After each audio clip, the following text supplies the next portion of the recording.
let's carry on with our next session, which is investing in a healthier and more sophisticated future, the key drivers for tech and medical investments, by Stephen Sunderland.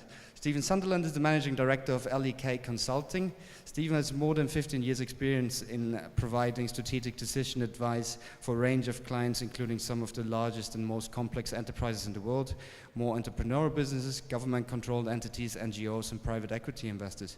Stephen joined L.E.K Consulting in the UK in 2001 and has supported the development of L.E.K's business in China since 2005, transferring as a Managing Director in 2011. Stephen, please.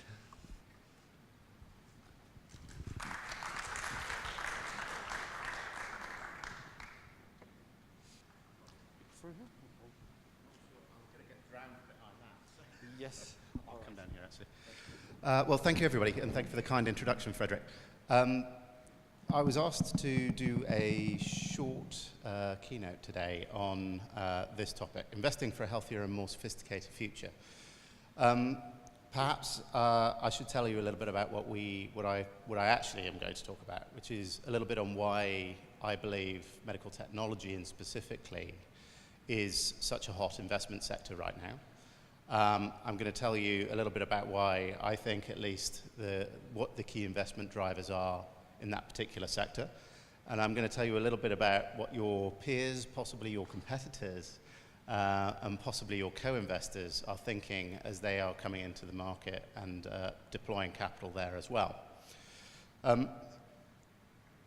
The reason why I'm confident talking about these things is because L.E.K has a pretty established practice supporting investors into all sorts of different markets, actually. So L.E.K is actually a European-founded firm 35 years ago or so. We were actually founded in the London market to support a need that was evident in what was then called the merchant banking community, but effectively providing strategic advice, due diligence services to major investors, institutional investors. And we've carried on doing that. So we've now done about a third of our business globally is supporting private equity investors. Done about 2,000 projects supporting private equity investors in the last 5 years or so. And we link our transaction support and advice to our global corporate sectors, essentially. So thinking about healthcare, which is a sector that I'm very, very passionate and experienced in. Equally, we have sectors that focus or teams that focus in industrials, teams that focus on consumer. And these are teams that have deep sector experience. They understand the dynamics in the sector. They understand our clients and their businesses in the sector. But they also provide, effectively, transaction advice as well. So you're buying expertise when you buy L.E.K. We operate globally. We have offices here in China. We have offices across a number of European countries and can put teams and staff just about anywhere where we want to. Sales pitch over. So MedTech is exciting. It's exciting because over the long term, there's huge opportunities there, particularly in emerging markets. I'll take China as a proxy for that. But if you look at the left-hand side of the page here, you've got some interesting statistics around exactly what proportion of global demand China is. So if you look at something like population, China is roughly 20% of global population, 15% of global GDP, consumes half of all the world's pork, but only 32% of the cars, but only 6% of the medical technology spending globally is in China. So that says to me, and says to a lot of the people who work with L.E.K, there's huge opportunity there, basically. MedTech is underpenetrated. And when you look at another measure, which is on the right-hand side here, around market size, even within the healthcare market, compared to more mature markets like the US, like Europe, even compared to Japan, China is underpenetrated. So the MedTech market in China is only 17% the size of the pharmaceutical market, whereas in the US, it's roughly 40% of the size. Again, it says there's lots of opportunities for growth. And that picture is a picture that if you could put a whole string of Southeast Asian countries up there would be true as well. A lot of different countries. Oh, that's not going to work. Let's come over here. Could I ask you to drive it? When you convert that into a shorter term picture, essentially the hard forecasts, if you like, are very positive as well. So whilst the growth rates, particularly in China, have slowed down a bit, the overall picture of near double-digit growth is pretty interesting and pretty effective.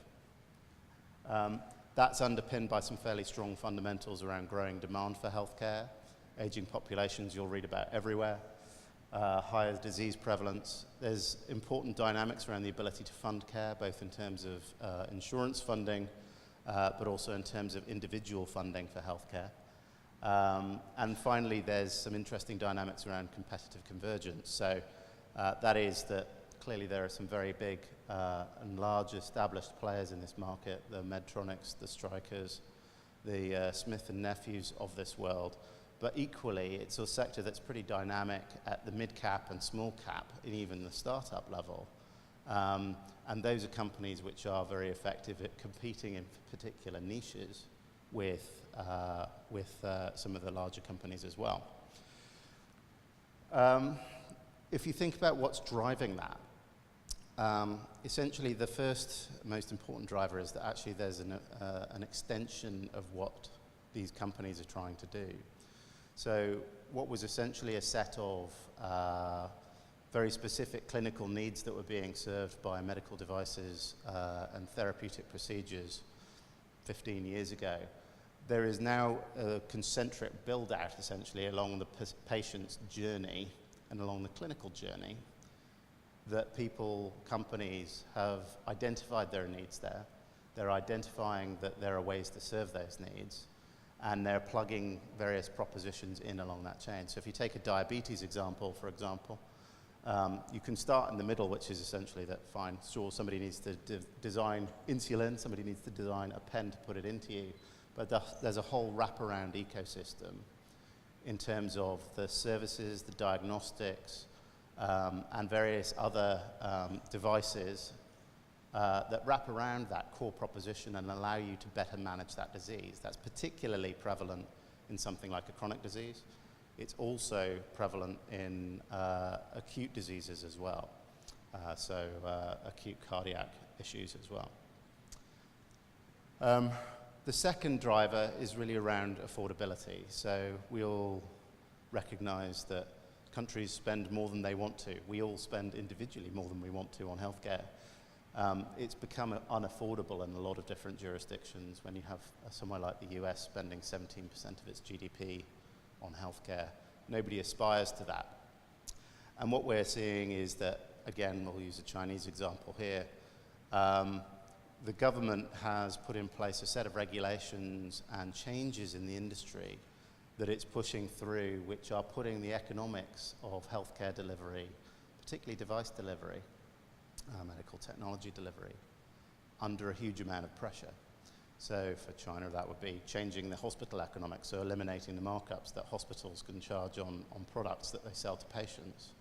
They're changing the way that they channel the distribution arrangement works. And there's, of course, cost inflation. Anything to do with labor rates is increasing at least 10% per year. That's putting a huge amount of pressure on all sorts of different participants in the market throughout the whole technology, medical technology value chain, and creating opportunities where perhaps an established player doesn't have such a good place to play. The third big deal really is around direct policy and funding support. So particularly in a place like China, also true in other places as well, including the US and the UK actually. There is direct funding support or expedited support, accelerated support for new technologies, new therapies coming into the market. In China, taking 3D printing as an example, 3 billion RMB of capital is flowing into that directly from the government. That's nothing to do with the private sector. That's government funding. which is there to support and nurture, essentially, strategically important sectors. What that's doing is creating quite a healthy startup environment. So in China, again, we have a large number of startup investments flowing through. We had slightly down in volume terms, slightly up in value terms last full calendar year. That's continuing. Similarly on the exit side. And when you look at what those drivers are doing in terms of proliferating opportunities for investment, again, I'll go back to the 3D printing example. In China, we have more than 40 companies, most of which have emerged in the last 3 to 5 years, all of whom are looking for growth opportunities, all of whom are looking to secure their business models and their future, all of whom require capital to grow. So that creates lots of interesting opportunities. We've also thought a little bit about what are the sort of general trends that we need to think about when you're thinking about medical technology and innovation. We have, for chronic disease management at least, identified 4 of these. So general therapeutic enhancements, testing and monitoring, connectivity. I'm sure that many people in this room are interested in digital and digital health space. And finally, data organization and management, where, for example, you'll see a lot of noise around Google and Alphabet's participation, but also other players as well. So who's actually creating and taking advantage of the opportunities in this sector right now? Well, the first and probably the most obvious candidates are the major corporates who are already operating in MedTech environment. So a lot of the major global players and some of the Chinese players have set up venture arms of their own to deploy capital in tranches of anything from $500,000 through to $5 million. J&J has 2, Medtronic has 1. One interesting thing about these is that quite a lot of them have started as global funds and then have started up separate China-specific, China-oriented funds to be able to tap the innovation that's going on in China for China. We actually maintain contact with, like I said, quite a large community of private equity investors, and we actually asked them what they were looking at. So in terms of how do they organize themselves, how do they seek opportunities, how do they think they secure opportunities? Sorry if you can't read this from the back, you should have sat at the front. Essentially what we have on the page here is a profile of L.E.K's client base in many ways, about how they think about organizing themselves to take advantage of those opportunities. So as you can see, a majority are financial investors, so venture capitalists or private equity. Actually, most of them think about the market as having when they're thinking about China, they're really only thinking about China. They're thinking about greater China, at most really Asia. A few have global remits in terms of how they're thinking about things, but if you're looking to make investments that are in China for China, you kind of have to be here and not distracted with other things, is what that tells us. And they, in general, are forever seeking larger investments. So we were specifically looking for people who had an interest in venture investment, but actually when we talked to them, they came back and they said, actually, we want 25 million per investment. And that's kind of difficult in China for an early stage investment, because there aren't an awful lot of those around. They also don't get too picky about where they focus within the healthcare sector. So we asked them, do they focus on life sciences, so drugs, essentially drugs and related? Do they focus on MedTech, healthcare IT, healthcare services? And largely they said they focus on all of it. So that's all interesting, and they don't rule out any of it. And that's, I guess, keying back to what I was saying earlier, around the whole sector is being lifted at the moment by these very fundamental demand drivers. But what they also said was that it's important to have something other than capital to offer. And that's probably meaningful for a number of the investors in this room. And I hope resonates with some of you, which is actually clearly ways to succeed. Well, you need a good pipeline, you need a good network, you need a good information flow. Sometimes you need good technical knowledge, particularly for the early stage investments, very early stage investments. But actually, for most good early stage investments, whilst they need capital, they have many routes to that. And what they will choose in an investment partner is somebody who can help their business in other ways. And it's everywhere, right? So depending on what you're looking for in terms of deal size, there's certainly deals to be had in major cities in China, major provinces like Shanghai, the Guangzhou, the Hong Kong and Beijing. But actually, you can find deals elsewhere as well.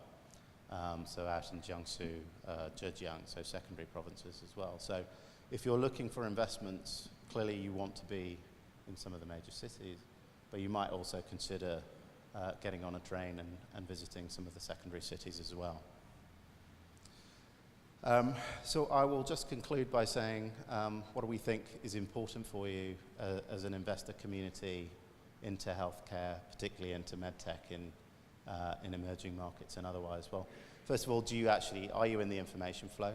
So do you have the opportunities coming across your desk to invest in terms of having the right network, having the contacts, having the news flow? What do you have to offer? Have you thought about that other than having capital when you're making these investments? Do you think the proposition, basically the value proposition of your investee is sound? That might be from a clinical perspective. It's probably also from an economic perspective as well.